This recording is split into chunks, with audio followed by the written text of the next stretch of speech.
Shalom.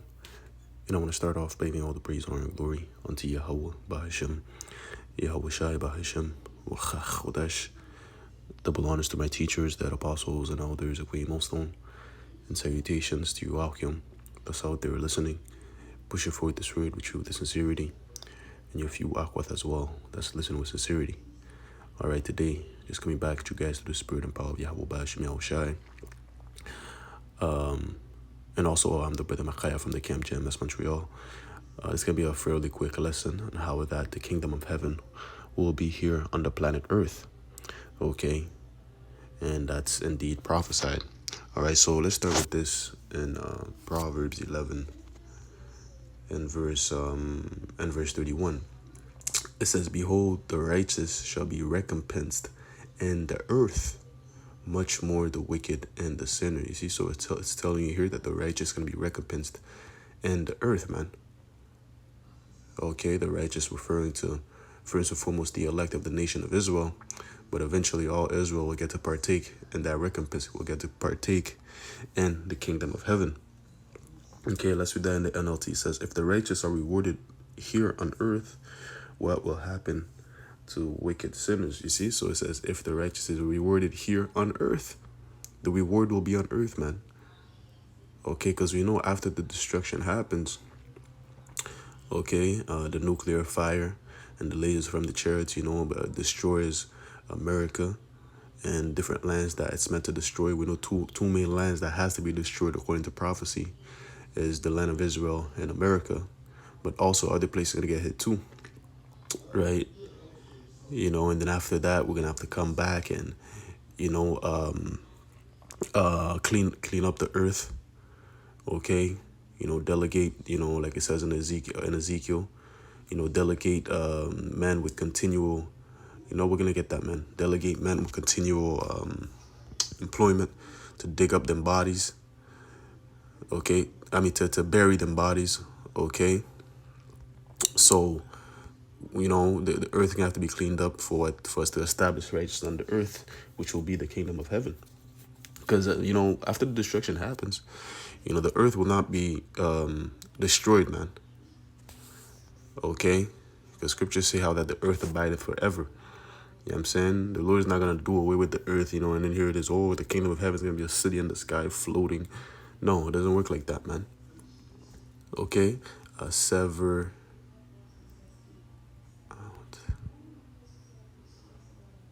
There we go. This is Ezekiel 39 and verse 14 to the point. It says, "And they shall sever out men of continual employment, passing through the land to bury with the passengers those that remain upon the face of the earth, to cleanse it. After the end of 7 months, they shall search it." See? So the land will have to be cleansed. Them dead bodies, they have to be buried. Okay, because, there's going to be so much killing that the Lord is going to do so much deletion that people are going to have time to, bury their loved ones. You know what I'm saying? It's going to get to a point where the deletion is going to be too much to where that you're just going to leave the bodies on the streets as is prophesied. How that the Lord is going to leave their bodies in the streets as dung. All right, so, we're going to have to, sever out men, Esau, Edom, come back, get them elites, them Rothschild, Oppenheimers, from their bunkers, and then get, put chains upon them and then get them straight to work, man. Go bury these bodies right here, and other heathens or whatnot. Okay, because we're not going to be doing that ourselves. We're going to be delegating them. Okay, it says, verse 15, "And the passengers that pass through the land, when any seeth a man's bones, then shall he set up a sign by it till the buriers have buried it in the valley of Hamon-Gog." Okay, so, there's going to be one putting signs. Okay, you got to bury this one. And another one's going to come and dig the hole to bury the man. Okay? So, you know what I'm saying? We're going to have servants, doing all these cleanups. Okay, we're going to be delegating them to go there, do this, that, boom, boom, bam. Okay? But the point being is how that the kingdom will be on earth. Okay, it will not be a flying city, man. Because when Yahushua said, remember when those scribes and Pharisees were asking. Let me put it in, man. Neither here. Let me see. Bear with me. Let me just kingdom of heavens within you. Within you. Okay. Let me see.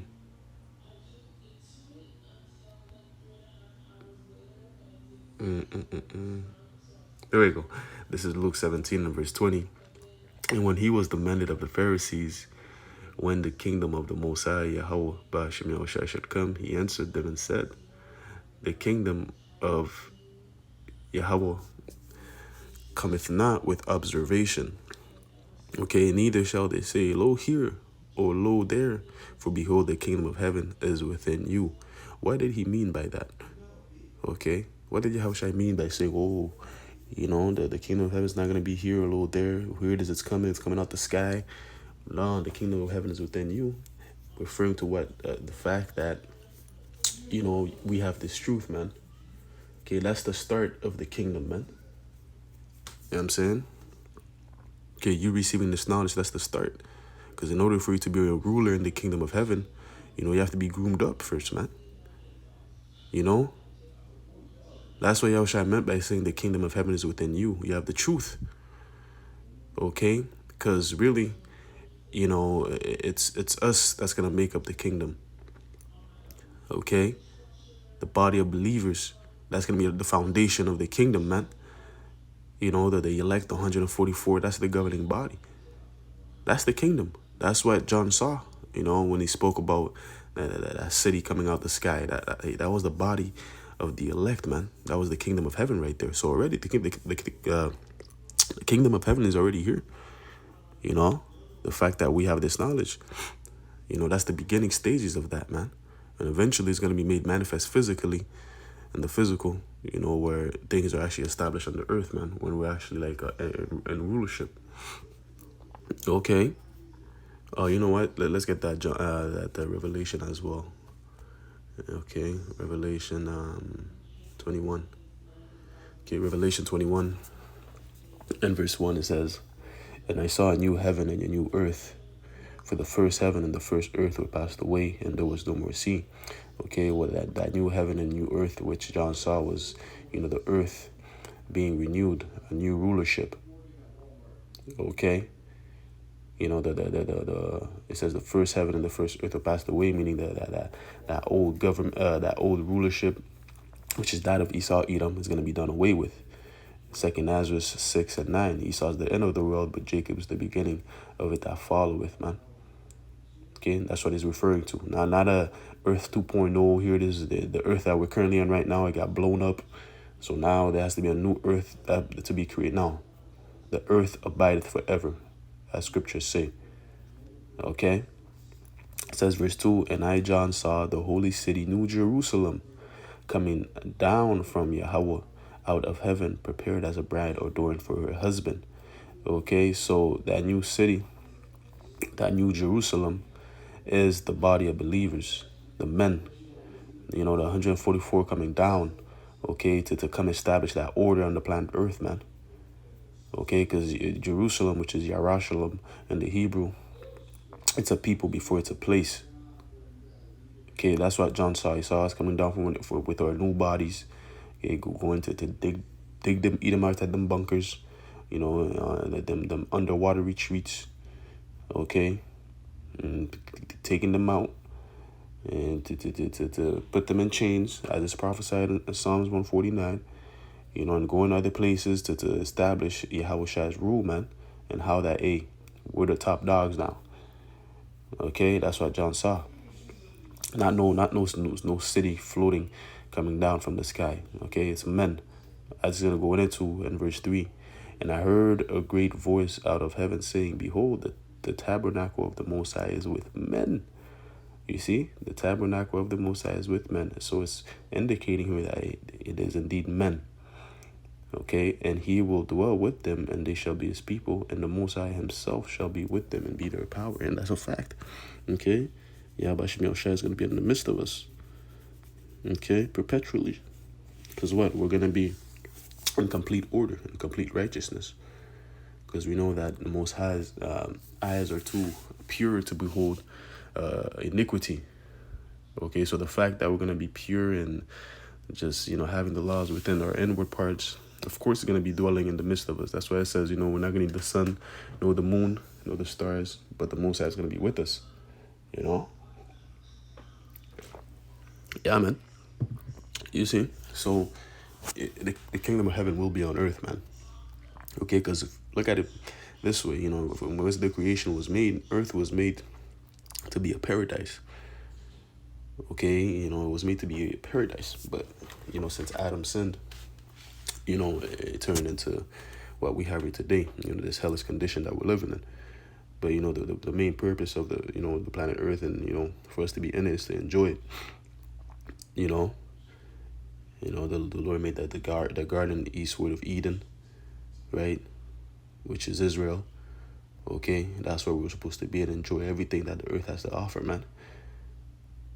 You see, but it's gonna go back to that, man. It's gonna go back to the Garden of Eden. It's gonna go back to how it was from the beginning, but even better. Okay, even better, man. You see? You know what I'm saying? So, it's pretty simple. It's pretty simple when you read the prophecies, you read the scriptures with understanding, and it makes sense. It's not rocket science. Okay? Like the Lord told Habakkuk, write the speech upon tables and make it plain upon tables so that he may run that readeth it. So it's plain to those that's meant to get it, man. And it makes sense. Even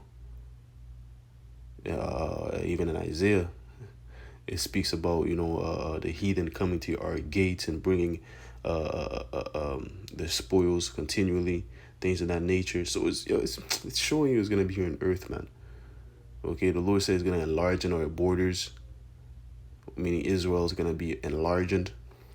Because really, our land is supposed to be from, in Genesis, it speaks about that, from the river of Egypt to what's that, Arabia or something like that. I'm roughly paraphrasing. But, it's going to be enlarged. Okay, it says enlarge in your tents. Let's get that in Isaiah. Enlarge your tents. Yeah, so furthermore proof how that, the kingdom of heaven will be on earth, man. The earth will be changed. Okay, the earth is going to have a makeover. Yeah, I'm saying the geography of the earth is going to change, especially from the destruction.